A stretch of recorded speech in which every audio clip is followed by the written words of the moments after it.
नमस्कार दोस्तों, मैं दीपक कुमार स्वागत करता हूं आपका unique study circle bye Deepak Kumar channel पे। दोस्तों, अगर आप इस चैनल पर नए हैं तो चैनल को सब्सक्राइब जरूर करें, साथ ही बेल आइकन प्रेस करना बिल्कुल ना भूलें, जिससे कि आने वाली हर वीडियो का नोटिफिकेशन दोस्तों आपको समय पर मिलता रहे। और दोस्तों, अब तक की सभी वीडियो आपको हमारे चैनल की प्लेलिस्ट पर मिल जाएंगे दोस्तों। और दोस्तों, जैसे कि आप सब जानते हैं कि ये बैच है मैथ प्रैक्टिस बैच, है ना दोस्तों। और आज इस बैच में मैथ प्रैक्टिस बैच में दोस्तों हमारी छठी क्लास है। तो उम्मीद है दोस्तों आपको ये चीज़ें जरूर पसंद आ रही है। और चलिए दोस्तों, आज की क्लास हम शुरू करते हैं। और आज की क्लास का हमारा पहला सवाल ये रहा दोस्तों। तो इसी से आज हम अपनी क्लास शुरू करेंगे। दोस्तों, सवाल क्या है? कहा है दो संख्याओं के लसाए और मैसा का गुणनफल 24 है। यदि संख्याओं का अंतर क्या है 2 है, तो उनमें से बड़ी संख्या क्या है? तो देखिए दोस्तों, पहले एक बार देखने से तो ऐसा लगता है काफ़ी मुश्किल सवाल है, लेकिन दोस्तों जैसे हमें याद आता है कि भाई दो संख्याओं का एक तो क्या कहा लसाए और मैसा का गुणनफल बताया। अगर लसाए को मैं L कहूँ दोस्तों और मैसा को क्या कहूँ H कहूँ, तो उनका दोनों का गुणनफल कितना कहा है दोस्तों? 24 कहा है ना। अब बताइए दोस्तों, क्या हम एक बात जानते हैं?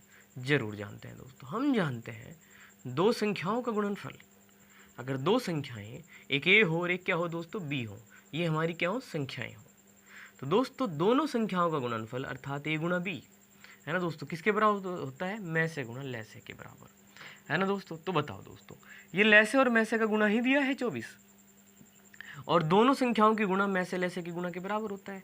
तो कहीं ना कहीं दोस्तों ये किसकी गुणा हो गई है? दोनों संख्याओं का गुणनफल ही कितना बैठ गया है? ए गुणा बी को दोस्तों आप ए भी लिख सकते हैं, तो ए भी कितना बैठ गया है दोस्तों? 24। ठीक है दोस्तों, ये बात हमें पता थी कि भाई मैसे गुणा लसाए किसके बराबर होता है? दोनों ही संख्याओं के गुणा के। आगे कहा दोस्तों यदि संख्याओं का अंतर 2 हो, तो दोस्तों एक संख्या आपकी ए है एक बी है और इनका अंतर कितना हो दोस्तों? 2 हो, तो उनमें से बड़ी संख्या क्या है? तो देखिए दोस्तों, अब आपको करना क्या है, ए और बी दो संख्याएं हैं जिनकी गुणा कितनी है? 24 है, और ए और बी दो संख्याएं जिनका अंतर कितना है दोस्तों? 2।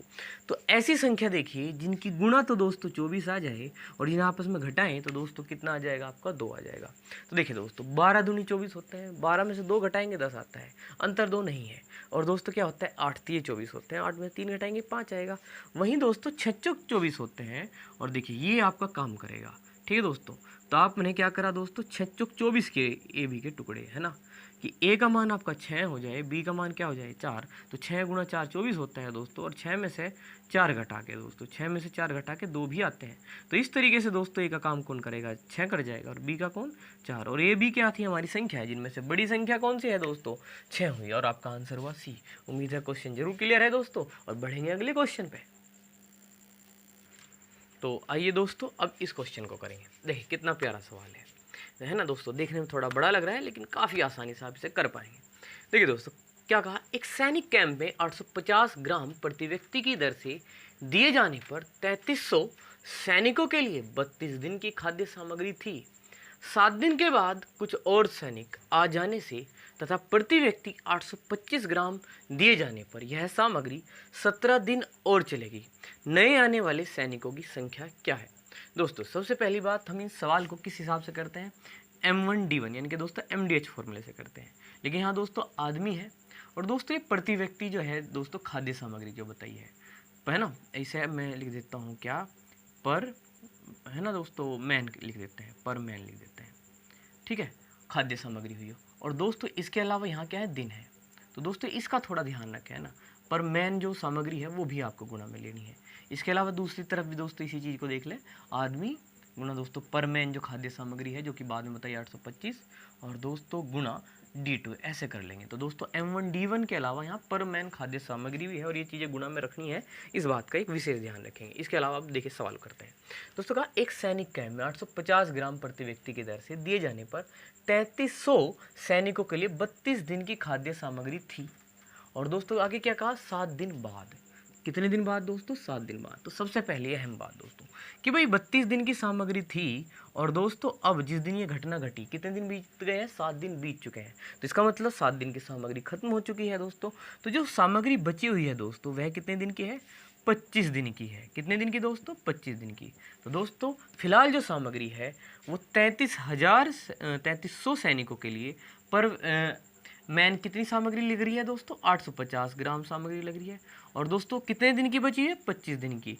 दोस्तों 32 की थी और 7 दिन बीत चुके हैं। और दोस्तों जितने दिन बीत चुके हैं इसका मतलब वह सामग्री दोस्तों खत्म हो चुकी है। तो 7 दिन की सामग्री वहाँ से खत्म हो गई। तो दोस्तों जो शेष सामग्री है वही तो दोस्तों जो अन्य सैनिक आएंगे उनमें बटेगी। जो दोस्तों जो सामग्री खत्म ही हो चुकी उस वो कैसे बट जाएगी, है ना? तो वो नहीं बट सकती। इसलिए दोस्तों सबसे पहले हमने क्या करा, इन जो बीत गए 7 दिन है इन्हें हमने सबसे पहले क्या करा दोस्तों, घटा लिया है। ठीक है, अब देखिए तो कितने बचे दोस्तों? 25 दिन बचे हैं। अब आगे क्या, कुछ और सैनिक आ जाने पे दोस्तों कितने सैनिक आए उसे रखते हैं हम फिलहाल x ले लेते हैं, है ना दोस्तों। x जो भी आएगा उसमें से 33 घटा लेंगे, जो भी एक्स्ट्रा होंगे वे नए सैनिक हो जाएंगे। तो दोस्तों फिलहाल हम आदमियों की संख्या यहाँ क्या ले रहे हैं, x ले रहे हैं। सैनिक आ जाने से प्रति व्यक्ति 825 ग्राम, दोस्तों कितने, 825 ग्राम खाद्य सामग्री लगती है। और दोस्तों वह सामग्री अब 17 दिन और चलेगी। तो दोस्तों जो सामग्री कितने दिन चलनी थी, 25 दिन बाद, है ना। 7 दिन के बाद जो सामग्री 25 दिन और चलनी थी दोस्तों, वह अब कितने दिन चलेगी, 17 दिन और चल पाएगी। तो दोस्तों यह सामग्री अब चल रही है कितने दिन, 17 दिन। तो ये दिन हो गए दोस्तों आपके 17। तो दोस्तों नए आने वाले सैनिकों की संख्या बतानी है। तो दोस्तों क्या ये अरेंजमेंट आपको समझ में आ गया है कि कैसे है? वहाँ पे कितने सैनिक लिखे हैं, 3300 सैनिक। और दोस्तों एक सैनिक को कितनी सामग्री मिली है, 850। दोस्तों आप ये कह सकते हैं कि 32 दिन की सामग्री थी, लेकिन दोस्तों आगे क्या लिखा है, 7 दिन के बाद। जो दोस्तों नए सैनिक आए 7 दिन बाद आए, तो 7 दिन की तो सामग्री समाप्त हो चुकी है। तो इसलिए 32 में 7 घटा के हमने क्या लिखा है दोस्तों, यहाँ पे 25 लिखा है। उम्मीद है आपको ये बात जरूर समझ में आ गई है। बस यही थोड़ी बात इसमें ध्यान रखने वाली थी। इसके अलावा दोस्तों कितने सैनिक और आगे उसका हिसाब हम बाद में लगाएंगे। फिलहाल हमने टोटल सैनिकों के लिए x लिखा है। इसके अलावा प्रति व्यक्ति सामग्री अब 825 ग्राम है और अब वह सामग्री 17 दिन चलेगी। तो D2 हमारा 17 दिन। अब हमें आने वाली सैनिकों की संख्या बतानी है। पहले आप ये टोटल है सैनिकों का मान निकाल लें, इन दोनों मान को बटे में लेकर दोस्तों। तो 3300 गुणा 850 गुणा दोस्तों कितना, 25 बटे देखिए कितना 825 और गुणा दोस्तों कितना 17 बराबर कितना x। अब बताइए जरा, 17 पंजे 85 दोस्तों। ठीक है, अब देखिए हम क्या करें, 25 से इसको काट दें, 25 × 75, 25 × 75 दोस्तों 33 बन गया। 33 से इसको काट दीजिए, 100 बन गया। 100 गुणा 50 दोस्तों 5000 होगा ये। तो इसका मतलब दोस्तों यहाँ पे सैनिकों की संख्या कितनी है, 5000, यानी कि 5000 सैनिकों के लिए अब वह सामग्री 17 दिन चलेगी। तो दोस्तों सवाल ये नहीं था, अब यह नए आने वाले सैनिकों की संख्या। तो दोस्तों पहले से कितने सैनिक थे, 3300 सैनिक थे। तो दोस्तों ये तो पहले से मौजूद थे और 5000 टोटल हो गए। इसका मतलब आने वाले सैनिकों की संख्या कितनी हुई दोस्तों, 1700 हुई। और इस तरीके से आपका आंसर हुआ दोस्तों सी। और उम्मीद है जरूर समझ में आया है आपको क्वेश्चन, और बढ़ेंगे आप अपने अगले क्वेश्चन पे दोस्तों। तो आइए दोस्तों अब इस सवाल को करते हैं। देखिए इसमें क्या कहा, एक व्यक्ति 6 घंटे 5 किलोमीटर प्रति घंटा की चाल से तथा 12 घंटे 4 किलोमीटर प्रति घंटा की चाल से यात्रा करते हैं, उसकी औसत चाल क्या है। तो देखिए दोस्तों यहाँ हमें औसत चाल का जो फॉर्मूला पता है ना दोस्तों। तो दो फॉर्मूले हैं, जब दूरी समान हो तो दोस्तों क्या होता है, 2xy बटे x + y। और दोस्तों इसके अलावा जो औसत चाल का जो फॉर्मूला है वह क्या है, कुल दूरी बटे कुल समय। एक तो ये है दोस्तों 2xy बटे x + y, ये कब लगता है, जब दूरी समान होती है। इसके अलावा वरना दोस्तों हर जगह जो आप लगा सकते हैं वह क्या है, कुल दूरी बटे कुल समय, है ना दोस्तों। ये हमें अच्छे से पता है।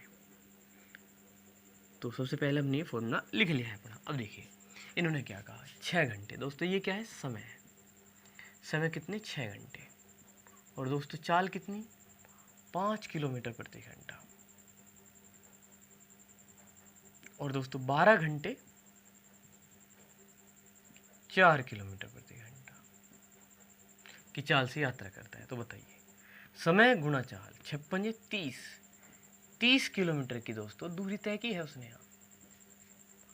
और दोस्तों चाल गुणा समय करके हमने दूरी निकाल ली कि भाई 6 घंटे में 5 किलोमीटर प्रति घंटा, यानी कि हर घंटे 5 किलोमीटर की दूरी। तो 6 घंटे में दोस्तों 6 पंजे 30 किलोमीटर की दूरी। और दोस्तों वहीं 12 घंटे में 4 किलोमीटर प्रति घंटा की चाल से 12 चौक 48 किलोमीटर की दूरी जो है दोस्तों वो क्या की गई है, तय की गई है। क्लियर है दोस्तों। अब बताओ दोस्तों क्या चाहिए हमें, कुल औसत चाल। तो कुल दूरी कितनी हुई दोस्तों, जोड़ दीजिए इनको, 78 किलोमीटर। और दोस्तों बटे में क्या है, कुल समय। तो दोस्तों जोड़ दीजिए इनको भी, 12 और 6 18 घंटे दोस्तों। क्लियर है। तो अब औसत चाल निकाल लेते हैं कि औसत चाल क्या है, कुल दूरी जो कि कितना हुआ 78, और दोस्तों कुल समय जो कि कितना हुआ आपका 18। सबसे पहले हम इसे क्या करेंगे, 2 से भाग दे देंगे दोस्तों। 2 तिये 6 और 2 9 18।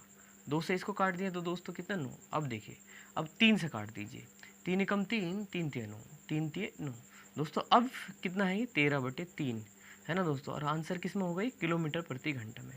क्या हम इसको सही में लिख सकते हैं? बिल्कुल। 3 चौक 12, इसके बाद बचेगा 1/3 किलोमीटर प्रति घंटा।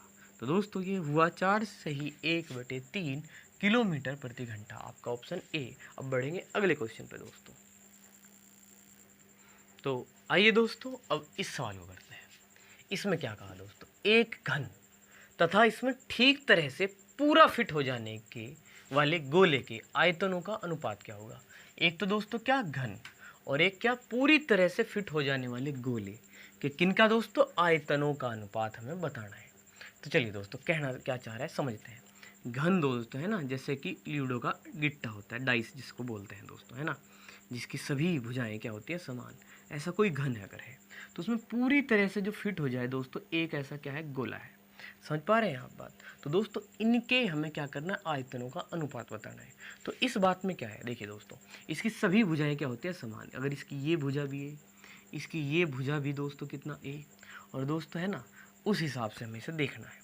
तो देखिए दोस्तों मैं अलग अलग अब एक मिनट के लिए आपको बना के दिखा देता हूँ कि भाई अगर एक तो ये क्या है घन है, ठीक है, और दूसरा एक ऐसा गोला है जो इसमें पूरी तरह क्या हो जाता है दोस्तों फिट हो जाता है।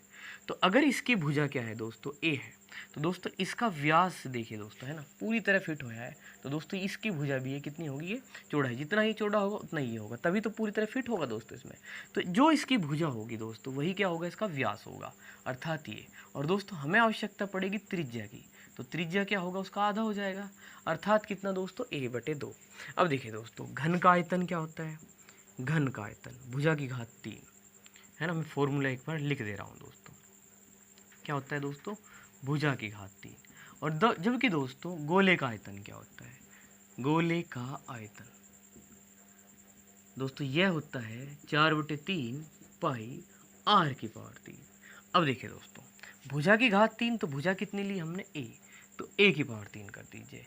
अब गोले का आयतन दोस्तों कितना 4/3 पाई r⁴, और r का मान इस समय क्या है a/2 है दोस्तों, क्योंकि पहले ही कहा था कि गोला इस घन में पूरी तरह फिट हो जाता है। और पूरी तरह फिट हो जाने का मतलब ही क्या है कि यहाँ पे जो इसका क्या होगा दोस्तों, ये भुजा होगी वही इसका व्यास होगा, और व्यास का जस्ट आधा क्या होता है त्रिज्या, अर्थात a/2। तो r के स्थान पर हम क्या लिखेंगे a/2 लिखेंगे दोस्तों, और a/2 और वहाँ क्या है 3 पावर, तो a⁴ हो जाएगा दोस्तों, और 2 नीचे है, और 2⁴ कितना दोस्तों 8 हो जाएगा। अब देखिए इन दोनों का हमें अनुपात निकालना है, तो देखिए ये अनुपात है बीच में, तो a के 3 दोनों तरफ से काट दीजिए। इसके अलावा दोस्तों 4 दूनी 8 कर दीजिए, यहाँ पे कुछ नहीं बचा दोस्तों 1 लिखा जाएगा। यहाँ पे ऊपर पाई है, नीचे 3 और 2, तो गुणा कर दीजिए, 3 दूनी 6, अब ये 6 यहाँ पे आ गया, तो दोस्तों 6 एकम 6, और यहाँ पे कितना पाई बचा है। तो दोस्तों इसी फॉर्मेट में आंसर है, अदरवाइज हम पाई का मान 22/7 जरूर रखते, लेकिन क्योंकि ऐसा ही आंसर दिया है डी, और दोस्तों हमारा आंसर आ चुका है 6:पाई। तो उम्मीद है क्वेश्चन जरूर समझ में आया हो। बढ़ेंगे अगले क्वेश्चन पे दोस्तों। तो आइए दोस्तों इस क्वेश्चन को करते हैं। इसमें क्या कहा, एक कक्षा के छात्रों द्वारा पाए गए औसतन अंक कितने हैं दोस्तों 68 हैं। उस कक्षा में लड़कियों द्वारा पाए गए औसतन अंक 80 हैं, जबकि लड़कों के द्वारा पाए गए औसत अंक कितने हैं दोस्तों 60 हैं। ऐसे में उस कक्षा के लड़कों का प्रतिशत क्या है दोस्तों आपको बताना है। तो दोस्तों हमें यहाँ पे अच्छे से पता है कि यहाँ पे कौन सा मेथड लगेगा, एलिगेशन मेथड दोस्तों। वो किस तरीके से काम करेगा दोस्तों, जैसे कहा है कक्षा के छात्र द्वारा पाए गए औसतन अंक, दोस्तों कक्षा के कहें और लड़कियों के अलग और लड़कों के अलग बताएं, तो आपको करना क्या है, गर्ल्स के अलग लिख लीजिए दोस्तों यहाँ पे इस तरीके से है ना, औसत अंक 80, बॉयज़ के दोस्तों इधर लिख लीजिए सेपरेट, ये कितने हैं 7। और दोस्तों पूरी कक्षा जो दोस्तों है वो गर्ल्स और बॉयज़ का क्या है, एक प्रकार से मिश्रण है, ठीक है, इसलिए उन कक्षा का जो औसत है आपने बीच में लिखा, इसी वजह से तो इसका नाम क्या है, एलिगेशन अर्थात मिश्रण विधि है दोस्तों। तो गर्ल्स का औसत अलग लिख दिया, बॉयज़ का अलग, और पूरी कक्षा जो इनसे मिलके बनी है उसका औसत दोस्तों बीच में लिख दिया। अब क्या करेंगे, घटा देंगे, जैसे 68 में थे 60 घटा के, और इधर लिखेंगे दोस्तों तिरछा है ना, कितने जाएंगे 8 आ जाएंगे। और दोस्तों 80 में से 68 जाके कितने आ जाएंगे 12, इधर लिख देंगे। ये 4 से कटा 4 दूनी 8, ये 4 से काट दीजिए 3। तो दोस्तों गर्ल्स एंड बॉयज़ का जो रेशियो है वो कितना आया है यहाँ पे 2:3। लेकिन दोस्तों हमसे पूछा क्या है, लड़कों का परसेंटेज क्या है। अभी अनुपात आने पे दोस्तों आप बॉयज़ का परसेंटेज आराम से बता सकते हैं कि भाई बॉयज़ कितने हैं दोस्तों 3, कितने में से दोस्तों, अगर टोटल कितना बैठ रहा है 5 है ना दोस्तों, इस तरीके से आपने बटे में 5 लिखा। और प्रतिशत कितना होता है, प्रतिशत निकालने के लिए क्या लिखेंगे आप, गुणा में 100 लिख देंगे दोस्तों। तो देखिए हमने क्या करा, लड़कों की परसेंटेज निकालने के लिए उनका नंबर अनुपात जो है 3 ऊपर लिख दिया, अनुपात की योग 2 और 3 जोड़ के नीचे लिख दिया, और गुणा परसेंटेज के लिए 100 लिख दिया। अब बताइए दोस्तों, 5 दूनी 10 है ना, 20 आ गया, और 20 दिए कितने, 60। तो लड़कों का जो प्रतिशत है दोस्तों वह कितना है यहाँ पे, 60%। और आपका आंसर ही कौन सा हुआ दोस्तों, बी हुआ। उम्मीद है क्वेश्चन क्लियर है। बढ़ेंगे अगले क्वेश्चन पे दोस्तों। तो आइए साथियों इस सवाल को करते हैं। इसमें क्या है, रुपये 4.40 प्रति किलोग्राम वाले गेहूं में 5.20 प्रति किलोग्राम वाला कितना गेहूं मिला जाए कि कुल 30 किलो गेहूं बेचने पर दोस्तों 144.80 रुपये प्राप्त हो। तो देखिए दोस्तों, बड़ा आसान सवाल है, आप अच्छे से जानते हैं, एक बार लिख लेते हैं दोस्तों। 2 प्रकार के गेहूं हैं, एक का रेट कितना है, 4.40 रुपये प्रति किलो है ना दोस्तों, प्रति केजी, पर केजी कह देते हैं, ऐसे लिख लेंगे।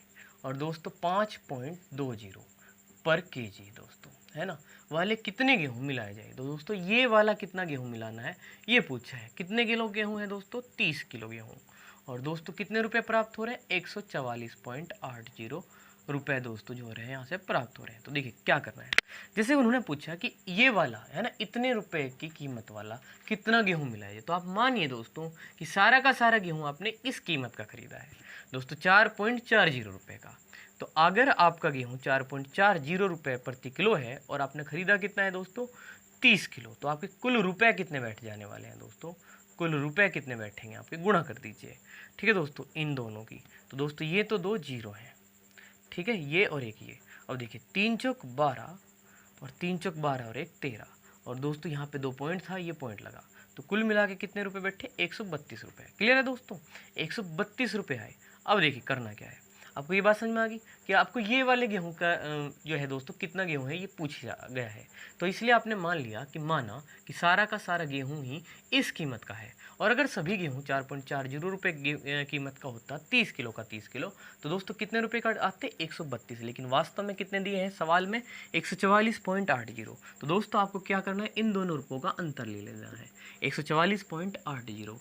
और दोस्तों ये कितना है, 132, इनका अंतर कर लीजिए दोस्तों, ये 80 और ये 4 में से 2 गया 2, ये कितना 1, ये जो अंतर आया है। अब क्या करिए, इनके अंतर से दोस्तों, इनके अंतर से भाग करिए। ये 4.40 है दोस्तों, समझ रहे हैं आप इसको, मैं 40 जानबूझ के बोला, और 5 पॉइंट ये 20 है। तो दोस्तों आप इसे 1 सेकंड के लिए 440 और 520 समझिए। 520 में से 440 घटाएंगे तो दोस्तों कितना है, 80। और दोस्तों जैसे कि आप देख पा रहे हैं पॉइंट लगे हुए हैं 2 अंकों के पहले, तो ये 0.80 आया। तो देखिए दोस्तों क्या हुआ, इनका है ना, यहाँ से जो रुपये आए वो, और जो सवाल में दिए थे वो रुपये, उनका अंतर लिया, और जो रेट है उनका अंतर लिया। और अब इस अंतर से पहले बड़े वाले अंतर को भाग कर दीजिए बस। तो 0.80 नीचे रख दीजिए। अब देखिए आप ये पॉइंट हटाइए, 2 से पहले यहाँ, 2 पे पहले यहाँ, 0 से 0 काट दिया। अब क्या करिए दोस्तों, भाग कर दीजिए, 8 एकम 8 और 8 छंग 48। तो दोस्तों 16 किलो गेहूँ जो है दोस्तों आपका आंसर आया है कि इस रेट का है। क्लियर है दोस्तों। तो इस प्रकार से अगर ऐसा कोई भी सवाल है तो आप इस तरीके से बिल्कुल आराम से कर पाएंगे दोस्तों। इस रेट का पूछा था, ये मान लीजिए सारा गेहूँ, इसकी गुणा करी हमने 30 में, रुपये आए 132, सवाल में रुपये दिए थे 144, इन रुपयों का अंतर और इन रेट के अंतर से भाग कर दीजिए। तो दोस्तों इसी रेट के गेहूं की मात्रा जो है आपको पता लग गई है, जो कि कितनी है, 16 केजी। और आपका आंसर हुआ दोस्तों डी। अब बढ़ेंगे अगले क्वेश्चन पे दोस्तों। तो आइए देखिए दोस्तों इस सवाल को, बड़ा ही प्यारा सवाल आपके सामने है। 200 का 2 वर्ष में 20% की दर से चक्रवृद्धि ब्याज व साधारण ब्याज का अंतर बताओ। तो दोस्तों जैसे कि आप जानते ही हैं, जब आर.एस. अग्रवाल मैथ में दोस्तों हमने चक्रवृद्धि ब्याज का टॉपिक पढ़ा था, तो दोस्तों अलग से मेंशन करके हमने बताया था बिल्कुल कि चक्रवृद्धि ब्याज और साधारण ब्याज का अंतर। दोस्तों अब 2 वर्ष के लिए एक अलग से फॉर्मूला बताया था, 3 वर्ष के लिए अलग से। तो बताइए दोस्तों 2 वर्ष वाला है ना दोस्तों फॉर्मूला क्या है जब हम अंतर निकालते हैं, किसका दोस्तों, CI, किसे दोस्तों, चक्रवृद्धि ब्याज और SI का। तो दोस्तों उम्मीद है आपको जरूर याद होगा कि अंतर बराबर मूलधन गुणा दर की पावर 2 बटे 100 की पावर 2। तो दोस्तों अंतर जो है इसे उन्होंने पूछ लिया है चक्रवृद्धि ब्याज और साधारण ब्याज का। तो जो दोस्तों अंतर है देखिए, अब बताइए मूलधन क्या है, कितने रुपए, 200 रुपए का, 2 वर्ष का है ना दोस्तों। तो 200 रुपये साफ साफ क्या हो गया आपका, मूलधन दोस्तों। फिर क्या, 2 वर्ष, 2 वर्ष के लिए तो ये फॉर्मूला लगाया, 2 से तो हमें ये फॉर्मूले का पता लग गया। 3 वर्ष के लिए दोस्तों थोड़ा बदलाव हो जाता है इस फॉर्मूले में। खैर, आपको 2 वर्ष से ये फॉर्मूला पता लगा। अब आगे बढ़िए, दर का वर्ग। दर कितनी है दोस्तों, 20, 20 की पावर 2, और दोस्तों नीचे बटे में कितनी, 100 की पावर 2, जिसको आप क्या लिखेगा, 100 गुणा 100। और दोस्तों 20 का वर्ग क्या कर दीजिएगा, 400, तो कर दीजिए यहाँ पे कितना आया, 400। अब देखिए 2 जीरो ये गई, 2 जीरो ये गई, 4 दूनी 8, और आपका आंसर कितना आ गया, 8 रुपये दोस्तों। 8 रुपये आपका अंतर आ चुका है। आपका ऑप्शन ये बिल्कुल सही है। और बढ़िए दोस्तों अगले क्वेश्चन की तरफ। तो आइए दोस्तों अब अपने इस क्वेश्चन को करते हैं।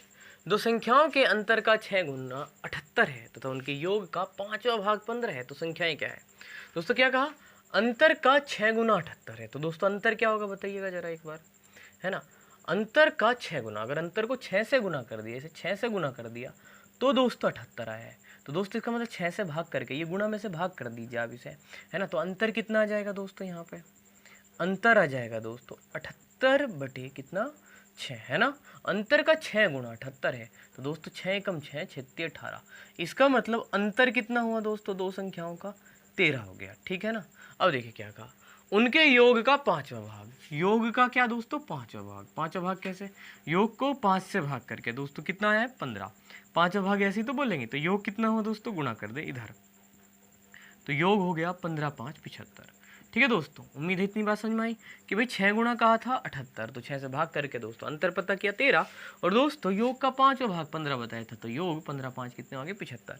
अब दोस्तों संख्या पूछिए, जब आपको अंतर पता हो और योग पता हो तो आप अच्छे से जानते हैं कि बड़ी संख्या आप कैसे निकाल सकते हैं, योग प्लस अंतर बटे 2। दोस्तों क्या, योग प्लस अंतर बटे 2, ये तो आपकी आ जाएगी बड़ी संख्या। और दोस्तों चलिए इसे निकाल ही देते हैं पहले, कितना, योग कितना 75, अंतर कितना 13 बटे कितना दोस्तों 2।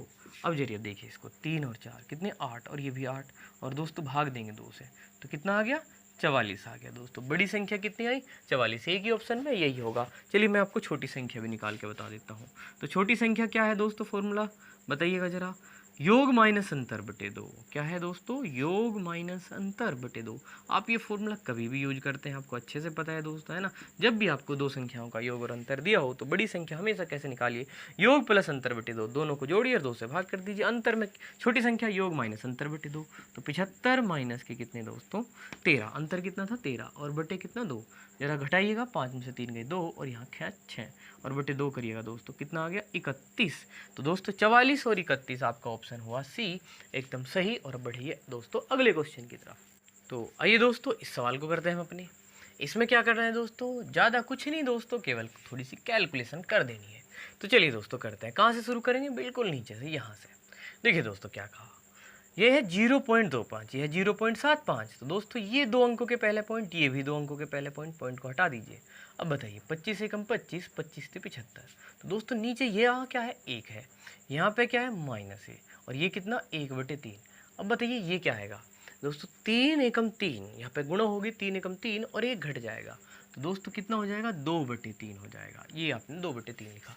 अब देखिए बाकी क्या है, 1.2, नीचे क्या है दोस्तों, ये 0.6 माइनस दोस्तों ये कितना है आपका 0.32, और दोस्तों ये 1 माइनस 1/3 हमने उधर अभी सोल्व किया था दोस्तों, 2/3।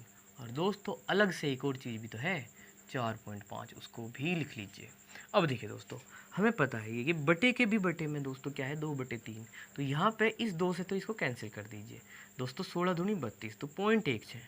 और दोस्तों ये जो 3 है ये गुणा में जाएगा, तो देखिए ये कितना हुआ 1.2, और दोस्तों ये कितना 0.6, और दोस्तों देखिए 16 थी 48, तो दोस्तों कितना 0.48, और दोस्तों वह कितना 4.5। अब यहाँ पे 0.6 में से 0.48 घटाना है, कैसे घटाइएगा दोस्तों 0.6 लिख लीजिए इसको, और इसको क्या लिखिए 0.48। और दोस्तों घटाने के लिए यहाँ पे 0 बढ़ाइए और घटा दीजिए, 10 में से 8 गए 2, 5 में से 4 गया 1, तो दोस्तों कितना आया 0.12 आया।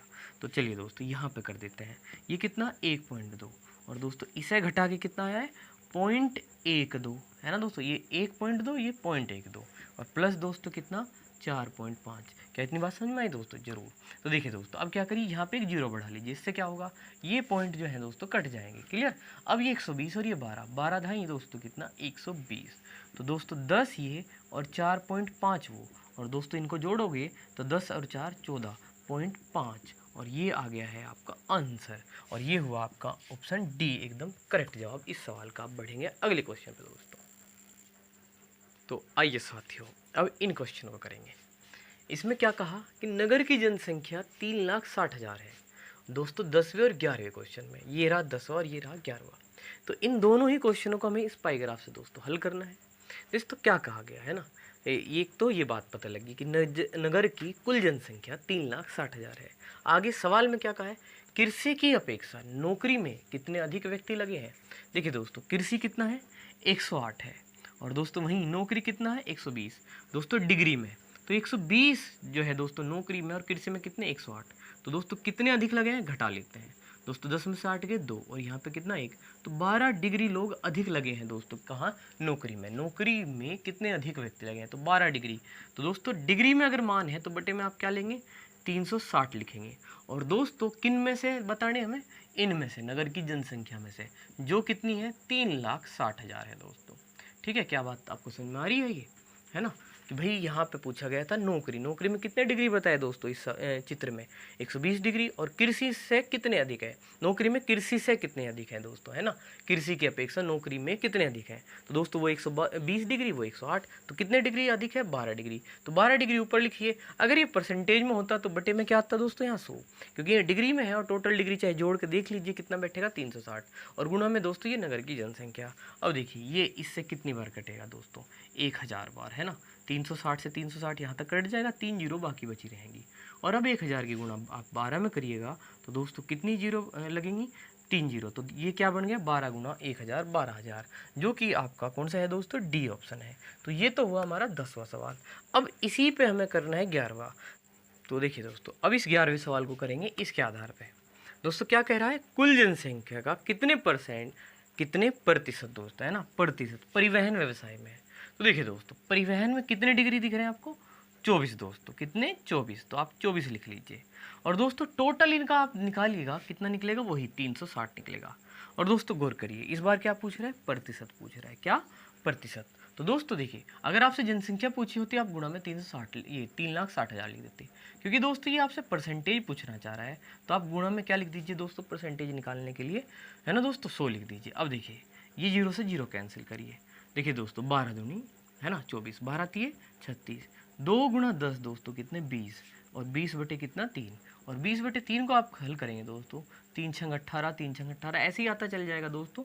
तो आप क्या निशान लगा दीजिए 6.6%। तो दोस्तों इस तरीके से हमारे 10वें क्वेश्चन का आंसर हुआ डी, और 11वें का क्या हुआ दोस्तों, इसका भी डी हुआ 6.6%। अब बढ़ेंगे अपने अगले क्वेश्चन पे दोस्तों। तो आइए अब इस क्वेश्चन को करते हैं। कृतिका ने 5600 रुपये 5 माह के लिए, वर्णिका ने 4500 रुपये 6 माह के लिए तथा अजय ने 6000 रुपये 4 माह के लिए लगाए। यदि वर्ष के अंत में, है ना दोस्तों, 7110 रुपये का लाभ हुआ हो तो कृतिका को कितना लाभ हुआ, तो हम अच्छे से जानते हैं। सबसे पहले हम इनके का क्या करेंगे दोस्तों, अनुपात बनाएंगे। और कैसे बनाएंगे वो अनुपात, है ना दोस्तों, पूंजी गुणा समय के हिसाब से। तो सबसे पहला कृतिका, फिर कौन दोस्तों वर्णिका, और उसके बाद क्या नाम है दोस्तों अजय। ये 3 यहाँ पे दिए गए हैं नाम आपको।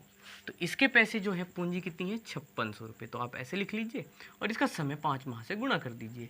अब देखिए वर्णिका के पैसे 4500 रुपये और उसके समय 6 माह से गुणा कर दीजिए। फिर अजय ने दोस्तों कितने 6000 रुपये लगाए, कितने माह के लिए 4 के लिए, उससे गुणा कर दीजिए। सबसे पहले क्या करिए, थोड़ा सिंप्लीफाई करने के लिए सबसे पहले जीरो से कैंसिल करिए। इसके बाद 5 से काटते हैं, 5 एकम 5, 5 नम 45 और दोस्तों 12 पंजे 60। उसके बाद दोस्तों आप किससे काट सकते हैं 2 से, 2 से दोस्तों इसको काट दिया तो कितना 6, 2 से इसको काट देते हैं 3, 2 से इसको काट देंगे 2 दूनी 4, 2 अट्ठे 16, ये कितना हुआ 28। अब ये बताइए 9 तिये 27 और वो 6 चौक 24। तो ये आ चुका है कृतिका, वर्णिका और अजय का अनुपात पैसों का, और इसी अनुपात में बटेगा ये लाभ। तो कृतिका का बताना है, और कृतिका का जो अनुपात है वह कितना है 28। ऊपर लिख लीजिए, जोड़िए सभी को, 4 और 7 11 और 8 19, और दोस्तों एक हासिल, ये जो 2 और 2 4 और 2 6 और एक हासिल का 7 हुए। और अब ये लाभ 7110 यहाँ पे लिख दीजिए। अब बताइए इससे कितनी बार जाएगा, है ना दोस्तों, 9 9 81, तो 90 बार चल जाएगा दोस्तों ये। अब गुणा कर दीजिए इनकी, ये 0 9 8 72, और दोस्तों 9 दूनी 18 और 7 कितने 25 हो जाएंगे दोस्तों। तो 2520 रुपये, 2520 रुपये आपका बी ऑप्शन हुआ। तो दोस्तों उम्मीद है ये सभी क्वेश्चन आपको बड़े अच्छे लगे होंगे, आपको ज़रूर समझ में आए होंगे। तो दोस्तों अगर आपको चीज़ें समझ में आए, अच्छी लगे, तो वीडियो को लाइक ज़रूर करें। आज इतने ही रखेंगे दोस्तों, जय हिंद।